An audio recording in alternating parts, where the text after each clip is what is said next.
community call number 7. Today we have Dr. Klaus Kurzava, who is working on researching consensus at Vega, consensus mechanisms.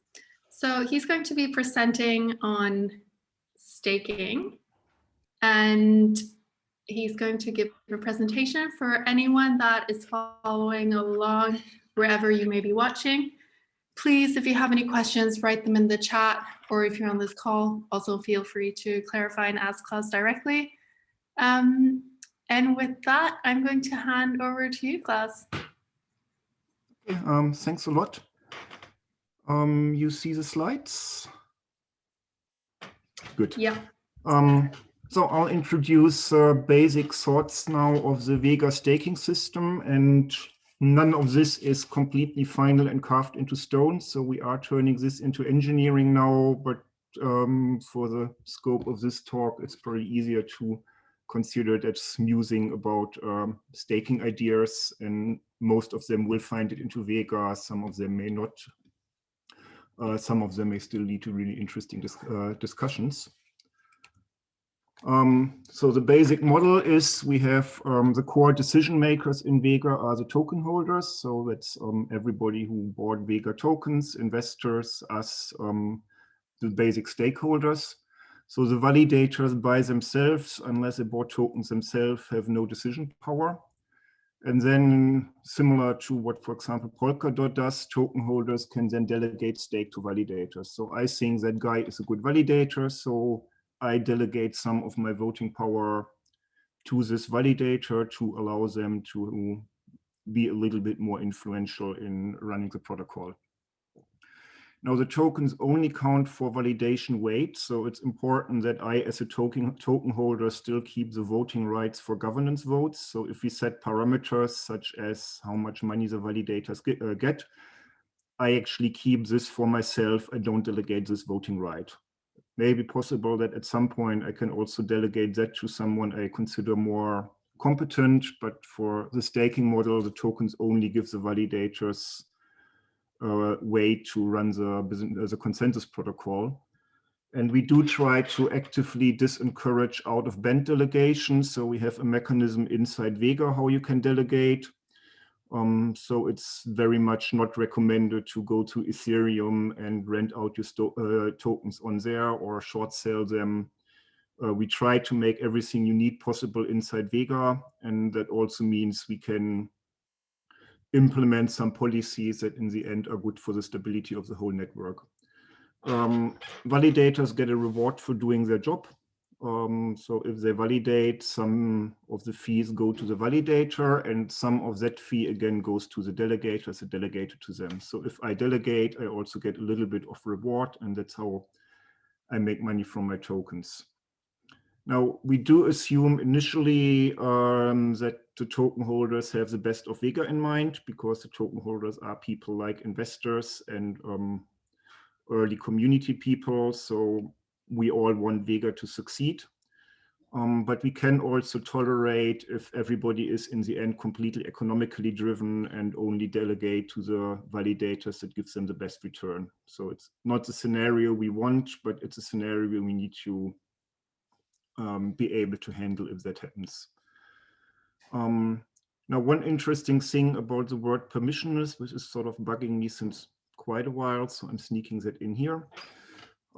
So we are permissionless in the sense that everybody can say, I want to be a validator, and if you get enough stake, you are a validator. So there's no central authority you need to ask for permission. There may be a governance vote in there, which would be sort of decentralized permission, but that's a decision that hasn't been made yet. However, what we do need is registration. So I can't, like in Bitcoin, just sit down and validate a little bit. And if I didn't mind something, nobody ever knows I tried to be a validator. The way our consensus protocol works, so the way Tendermint works is all the validators need to know each other. And also, if you want people to delegate you, the first step is to tell people that you actually want to be a validator and you accept delegations. And also, we are not requirementless, so we would like validators to satisfy a couple of requirements, which I'll come back to later. Essentially, it means we would like validators to be serious. So you don't want me on my Arduino to say, well, I just run the validation code. We want people that know how to secure a system. We want people that have the sufficient bandwidth and so on. So permissionless, yes, but registered and with requirements. And there's some parameters around the policies that I'll come to later. They are then again controlled by the governance vote, so by the token holders through an in-Vega vote. So that's a basic model we are talking about. Now the inspiration for how we got this comes from a paper from Columbia University, who worked on an axiomatic approach to block rewards for mining-based networks. And they started with a couple of axioms that they figured this is something that is clear without discussion that we want that. And from those axioms they derived, so how does a good reward policy look like on Bitcoin? And the axioms made total sense, like Sybil proofness. We don't want validators to profit from splitting themselves up into several pseudo entities. Symmetry, that who you are as a validator should be completely irrelevant. If I validate or Ed validates, there's no difference in the reward. And collusion proofness, that validators don't get financial reward for colluding. And all of this made sense, and it's actually a very good paper. But when we looked at those axioms, it turns out they're all actually, in our case, debatable, or in many other cases too. So I got out a thesaurus and tried to find a better word. And what I ended up with is aphorism, which is a slightly weaker term. That means it's a concept that we stand behind, but it is actually something that is not universal truth where you say that's what we want and everybody says, oh yes, of course, this is a one single truth. And you will see in a second why that came. So the staking policies or properties we want to have, the first one is non-whaling. And this is one example where this went wrong is Bitcoin, where just by the economics of scale, good miners managed to buy bigger mining pools and thus went bigger miners. And in the end, we now have a few miners or mining pools that are at or above critical size for Bitcoin. So they didn't have any mechanism in Bitcoin and still don't that prevents a single miner from getting big, too big. The idea was we have a lot of people mining, so it automatically doesn't happen. But what happened in reality is if people reinvest their money in mining, or in our case, if they would reinvest their earnings into stake, then big validators get bigger and at some point they get too big. So we want a mechanism in our staking design that prevents a validator from getting critically big, that too few validators have the main say. The opposite of this is non-fragmentation, and that comes through a property of the Tendermint protocol or all Byzantine Fortran style protocols. In those protocols, all the validators need to communicate with all other validators. So if we end up having 10,000 very small validators with 0.00% voting power, that causes a lot of communication with very little benefit for diversity or for decentralization. So while we don't want a validator to be too big, we also don't want validators to be too small. So we assume a minimum amount of stakes that you need to be allowed to be a validator. Stability, another thing that comes out of using a BFT style protocol. If you change the validator set, then everybody needs to be informed. Now the thresholds change, the signatures changed, the Ethereum bridge may need to change. So we don't want with every block, because one guy just can't decide whom to delegate to have different sets or different weights of validators. So in general, we want to allow changes, but at a more controlled pace. The only exception is if some validators, we just find out they're evil, they're run by the lizard people, we want to be able to get rid of them right away, or if we catch a validator cheating. But in general, changes should be slow. And we want controlled competition. So under normal circumstances, validators compete for stake and not the other way around. So validators always have a motivation to be friendly to token holders. Now, all of these we think make a lot of sense too, but we're now in contradiction with the axioms of the paper I gave before. Like non-whaling is a direct contradiction to Sybil-proofness. If I want to prevent a validator from getting too big and I cut off their revenue if they become a too big validator, then automatically they profit from actually splitting up into two smaller entities. And that gets us to a pretty interesting controversy or philosophical question, how we handle Sybil attacks. And there was actually something that we were already asked on the community boards, and it caused me to think a lot on what the position there is. So we have a policy that inherently allows for Sybil attacks. But the reason why we are now vulnerable to these attacks is that we have a tougher security goal than people that are not vulnerable to these attacks.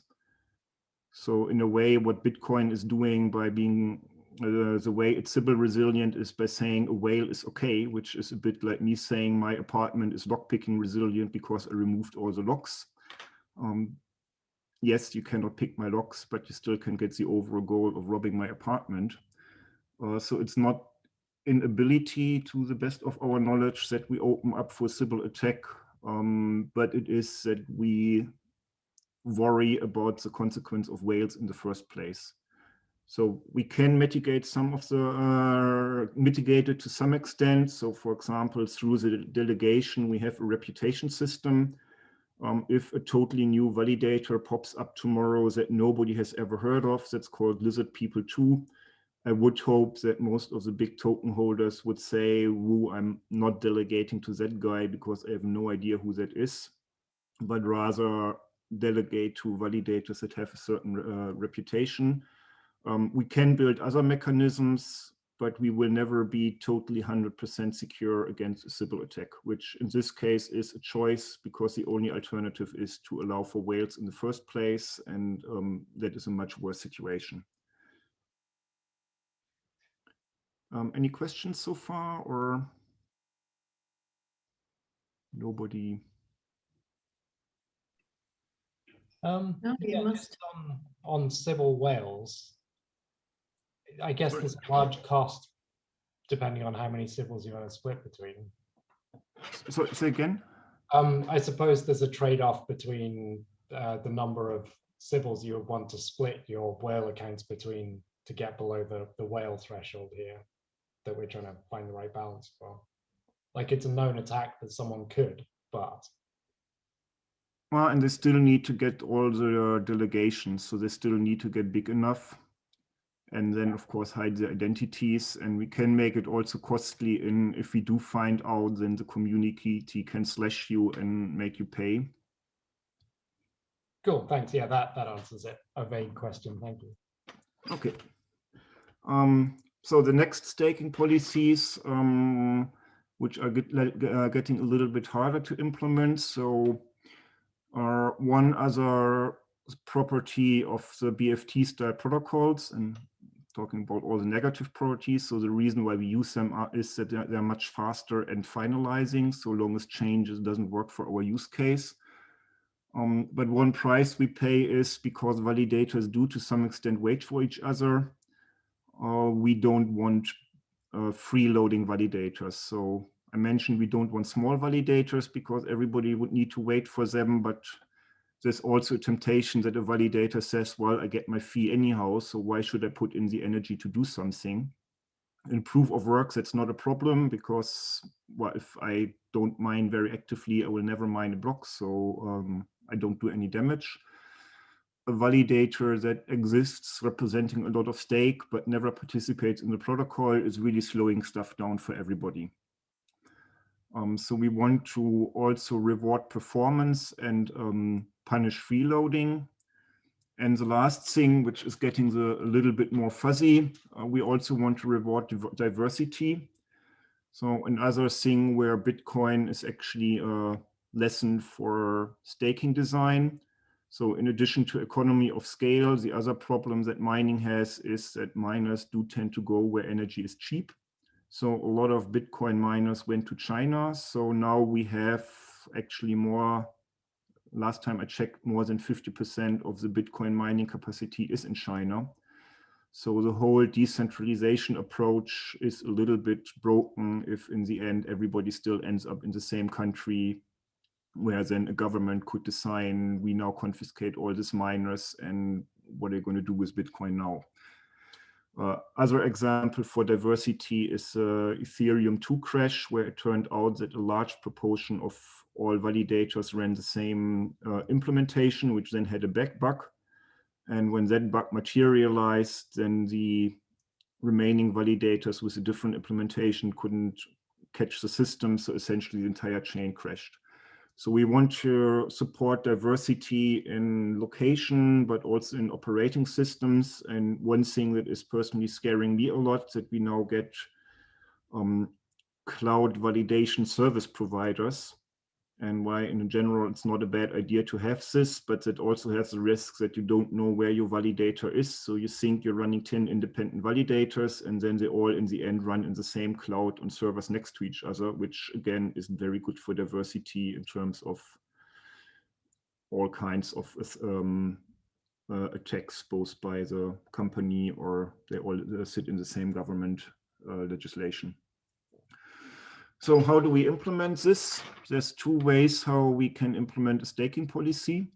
The first one is a hard implementation on the consensus level voting rights. So Tendermint and pretty much every other BFT style proof of stake network can give each validator a certain voting right. And then the protocol generally works that people issue consensus votes, and once 2/3 of consensus votes are collected, you move on and mark a block. So we can implement a policy that the voting rights on the consensus level are, for example, limited to a maximum of 10%. And that would be a hard coding of the non-whaling, which is impossible to circumvent outside of a Sybil attack. And the soft implementation is to go by validator rewards. So here we would not touch the voting rights, but touch the rewards. So we say, once you have represent more than 10% of the stake, if you get more stake, you don't get any more money. And then all validators would be very motivated to stay at the optimum of 10% stake, and they're financially disencouraged to grow any bigger. This is more flexible. That doesn't fall under all the impossibility results of consensus protocols. It's also a little bit more fragile, as it assumes that all the validators have the same business model. So we have currently going this big discussion on miner extractable value. So if the main business of a validator is to take bribes to do front running, which is another topic, how we prevent this, then we cannot really economically incentivize them to stay small. So what we're doing in the case of anti-whaling actually is both. We implement it on the voting level and on the reward level at the same time. Now the basic structure, how we implement our policies. So stability comes largely from changes to delegation and weights done in epochs. So there, we haven't decided how long it is yet, but let's say it's a day. So at the end of every day, it's counted on who changed their delegation. And then the next day, the new values hold. So a change on validator weights comes only once a day, unless somebody has deliberately said, I want to get rid of this validator right away, and I want to defund them and kick them out now. We have a minimum amount of stake a validator needs to represent to have any reward or consensus level voting rights. So let's say for the sake of argument, it's 0.5%. So if you have represent less than 0.5% of stake, you don't exist in the protocol. Also to create a bit more stability, if a validator is already a validator and then goes below the critical threshold, then we give them a little bit time to acquire more stake and convince more people to delegate to them. So we don't kick you out right away, which also you can just have bad luck that a big delegator wanted to change the signature and for that reason needed to de-delegate, and that shouldn't kill a validator. So the validators in the end have a reward curve, and that has an optimal point of stakes they want to represent. And that is calculated from the desired number of validators we want in the network. And that again is a governance vote. So the stakeholders say, I want a network with 20 validators. And then the reward curve is shaped in a way that if a validator ends up with representing 5% of the stakes, then that delegator is maximum, that validator is maximum happy. And the voting curve follow a similar pattern. And then part of the reward curve goes to the delegators. So some of the money they get through this curve is then paid off to delegated to them. And there you see how this curve could look like. So the green curve is the validator curve. So if the validator is very small, then they increase their payout pretty quickly if they grow. So they're motivated to not stay at the absolute minimum size. Then the bigger they get, the less motivation they have to grow. So the less proportional, the less additional money they get per percentage of growth. And at some point they reach the optimum point where it doesn't make sense to grow any further, or they even lose money if they grow.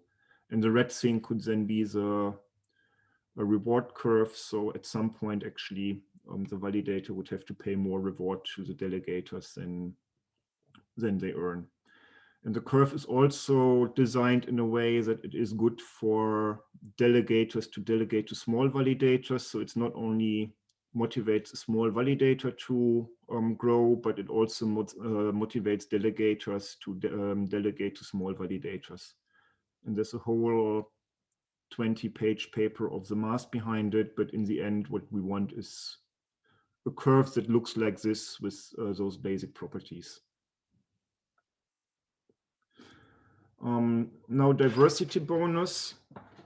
On the long run, there's a technology called general hybrid adversary structures that would allow us to build very complex policies onto the consensus layer. So usually in a BFT style protocol, as I said, we move on as soon as I get 2% of the voting stake. We can generalize this by saying, for example, I want 2/3 of the stake of 2/3 of all continents. So now I can not only tolerate if 1/3 of the stake goes bad, but I can tolerate if one entire continent goes bad plus 1/3 of the stake on all the remaining continents. And in theory, using this concept, we can implement pretty much any policy we want, diversity policy we want on the consensus level. In practice, that can get a little bit unwieldy and complex. And I would consider this now still, even though the first paper about this is 20 years old, but I would consider this still in a research stage on how to use this on a production blockchain. And also, we don't want to open up Tendermint at this point and mess with the Tendermint code. So this is a very, very long-term what's possible. What we will do more in the midterm as a more realistic thing is use a reward scheme for diversity. So we pay a diversity bonus. Say, for example, every continent has the same pot of money, which is distributed among all the validators that sit in this continent. So if you go to a continent like Australia, which probably has fewer validators than, say, North America, then you get a bigger share of the diversity bonus. So that keeps it pretty simple, but still gets our goal that depending on how big we make the bonus, we push validators into adding more diversity. Which of course gets us to the other controversy and the discussion that I had a lot. What if a validator lies? So what if a validator says, yes, I am in Australia and I'm running on OS2, so pay me a lot of diversity bonus. And similarly to the non-whaling policy, we cannot be 100% sure that we catch everybody who lies. And similar, again, this is a price we pay for having a security policy like diversity. that we open somebody up to try to attack the diversity. Well, if we leave it out, there's no attack on the diversity scheme, but then we may end up regularly with all validators sitting in the same country or in the same cloud. And it's better to have a slightly imperfectly enforceable policy than none at all. And the good thing is here, we probably don't need to be completely secure. We just need to make it harder to cheat than not to cheat. So if we say, take ping measurements on where the validator comes from, of course, I can be in New York and then use a VPN from in Australia. Well, we know VPNs. We asked Netflix, what are the known VPNs? So we can probably detect this. So you build your own data center in Australia that you route your traffic through. And at some point, the effort on effectively cheating is getting so high that you could as well say, well, then it just play honest and put the whole damn validator to Australia. So we don't need to be 100% sure. We just have to make it a higher risk and a higher effort to cheat than to just play honest. And well, there is also the reputation thing. We want big validators, and if some known validator is found out to cheat on this, then they will lose not only Vega delegation, but they probably validate for other blockchains too, and hopefully don't want to risk their reputation by just lying about the geolocation. And the last thing, which is the most work in progress, is the performance bonus. So I mentioned that before, we can't afford, we don't want to afford freeloader. We think in the beginning this is not a problem, but eventually there may be one or two people that think, oh, let's pretend to offer validation services and pay people off to delegate to me and not do anything. So we can measure performance. We actually have in the protocol a lot of hooks where validators can see how other validators perform. So in this, it's not a problem. There's a couple of things that we are currently still working on how to address those though. So for example, that validator in Australia that we just paid a lot of money to go to Australia now will look slower than validators that are close to each other in say New York or London. So after just paying the validator to go far away, we are now punishing them for having a longer connection. That's not what we want to do. So we somehow need to offset diversity with performance. And even though I don't think that will happen in practice, but validators could feel the incentive to lie about each other's inner performance in the hope that, well, if everybody else looks bad, then maybe I get a little bit more bonus. So I claim, oh, I never saw a message from that guy, and thus steal performance bonuses from other validators. So this is some of the open questions we are now working on. There's a couple more in the actual documents, which hopefully could come out soon. And that's generally the basic overview. So do we have questions, comments, stuff I missed? Thank you so much, Klaus. We have no questions from the Twitch, but if anyone is watching, because I see we have some new viewers, if they have any questions, please write them in the chat. If not, do we have any questions from here? Maybe it was just crystal clear. Oh, my video's up.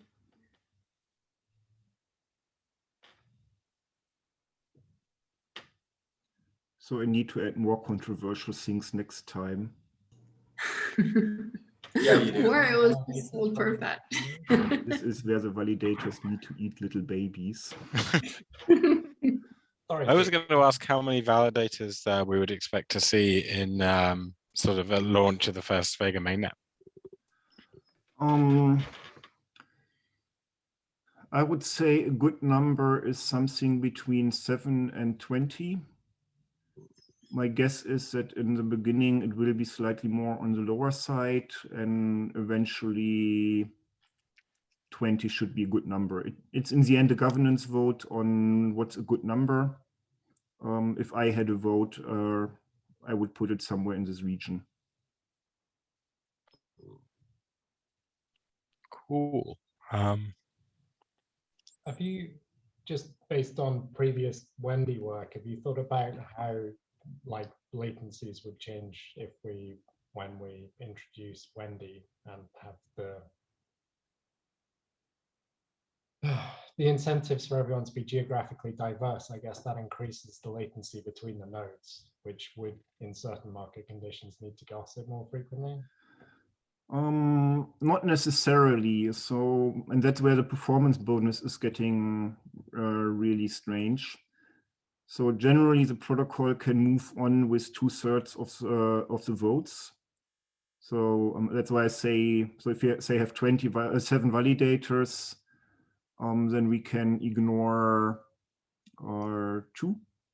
So then it moves on with 5. So if you have 1 validator in Australia, that validator isn't going to slow down as long as the others do their job.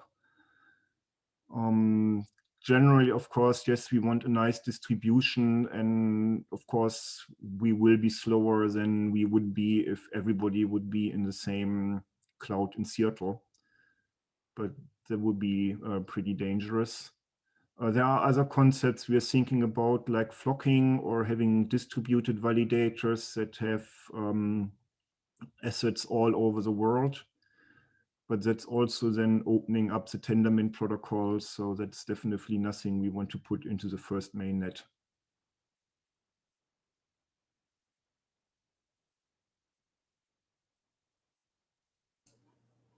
Hey, Klaus, I think something next time you give a talk on this stuff is maybe start not answering the questions. Like you laid it out so well that you like knocked out all the questions like as they popped into my head. It was great. It's awesome. But, you know, it doesn't lead for a whole lot of question and answer session later. Just a thought. Cut out every other slide and. Yeah, exactly. Yep. I've got a sort of question. Oh, No. sorry. Yeah, go. I was going to say I got a question, which is obviously something we've seen in some networks is kind of validators paying people, you know, or paying people directly, or doing things like saying, oh, you know, I'm Binance, I run a centralized exchange. You can have like lower fees if you delegate to me. Is that something that people can do to sort of exploit Vega? And if so, like what do we think about that? Is there anything we can do to mitigate it, or is that something we already mitigate? Well, to some extent, we mitigate this by keeping all the delegation on chain. And if you have a rule like whaling, it doesn't really help you that much because you can't dominate things. So it helps you to get to the sweet spot, but there's no point in getting too big. So the motivation is also lower. Of course, you still can pay people off chain, verify if they delegate to you, and then give them additional Bitcoin or ETH. We could stop this. There are ways to do zero knowledge delegation, that the validator doesn't know who delegated to them. So we can steal something there from voting schemes, where also you know how many votes you got, but you don't know whom you got them from. That's technology that's already around since a while. But that's getting them pretty deep into zero knowledge proofs, where I'm not sure if the research work necessary to get this off the ground at this time is worth the result, given that validators already have a maximum size. What I'm more worried about would be things like liquid staking, that somebody tries to say, give me or borrow me all your stake for a little bit of money. And this is what we also try to mitigate by having on-chain delegation. So you cannot really mitigate your governance voting rights, and you cannot go past our policies. And also because of the non-whaling rule, you cannot just quickly borrow a lot of stake and then dominate the network, because your voting right is still limited. And that's also still work in progress, what the last word on mitigation there is. Awesome. I have a question, Klaus. Most of the mechanism you describe, kind of to avoid cheating or whales, are enforced in the consensus. But one of the last slides about, for example, pinging someone. How would that work in practice? Like, because you can enforce that in the consensus, but there will be like the same validators pinging others to know if to understand if their latency, or there will be an external infrastructure doing this. I mean, in the end, it's the delegators who want to know if you're cheating. So I haven't thought on who does this yet, but you would sort of probably even see on the consensus layer automatically, well, this guy claims to be in Australia, but all the messages to the validators in New York arrive pretty quickly. So there can be some self-checking by validators, but you could also say this is the IP address of the validator and just check if you see that. But the whole how do we build the proof of geography? How far do we want to go in there? There's work, for example, from the Tor project where somebody could actually remotely measure the heat in a room and this way find out what time zone you are. So you can put arbitrary high amount of energy into making this completely foolproof. At some point, it's also a question, where is the limit and where do we say, for now, we just say, this is how much we do, and then we focus on the building the product, and this is how much energy we put into anti-cheating. Probably also depends on how people behave. If a lot of people cheat, we obviously need to put more energy in fighting that. Yeah, correct. Thanks.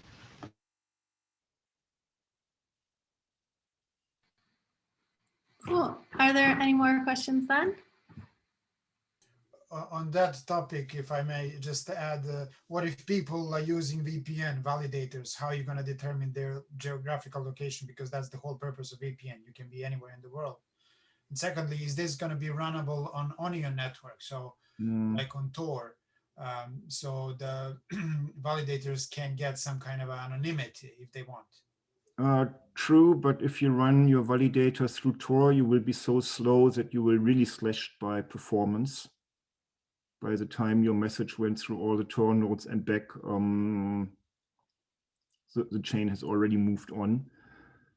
And are you saying that's going to be disabled or not allowed, or? Well, then you will may get some. So for one, it will be visible because you're even slower than somebody in Australia should be if you not only have the Australia link, but twice the Australia link. So something there could be visible. And again, I mentioned this, so you can run your own VPN somewhere to avoid known VPN addresses, and this way you try to appear somewhere else and maybe get away with this.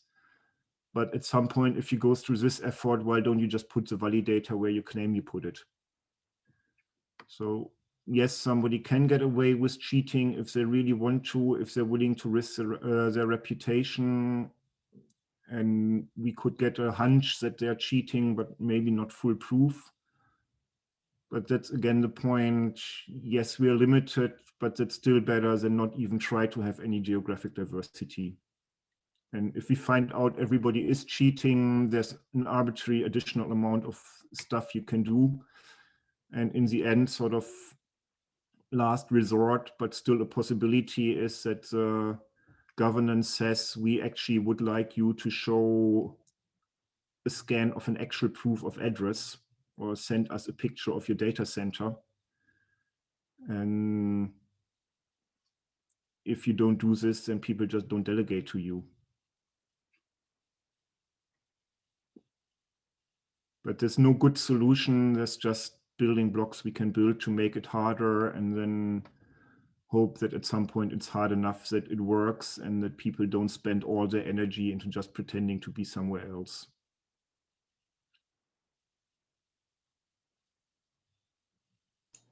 I do like the idea of making it just annoying enough that you might as well play by the rules. I think that's probably the easiest way to discourage people. It's just, you know, there's a certain hurdles you have to jump through, and the more you sibble, the more you break things up, the more you lie, the harder it's going to be for you. And at some point, there's diminishing returns to that. And I think that's a really good approach, since people will always try to find ways to gain things. Yeah. So we can assume here an economic attacker and an attacker that just for the sake of it tries to spend a lot of money to appear somewhere else. Okay, so be it. But if they're losing money to cheat about a bonus, then yeah. Well, I mean, you also pointed out the fact that, you know, the community as a whole, they still get final say. So, I mean, there is the potential that, like you said, if there's a hint that there's cheating, their reputation is going to be damaged even a little bit, which is going to make people stop delegating to them and flock somewhere else. I mean, it's a good system to balance this, I think. I don't know.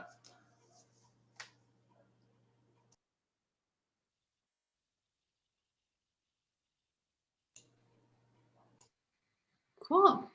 Any final thoughts, questions?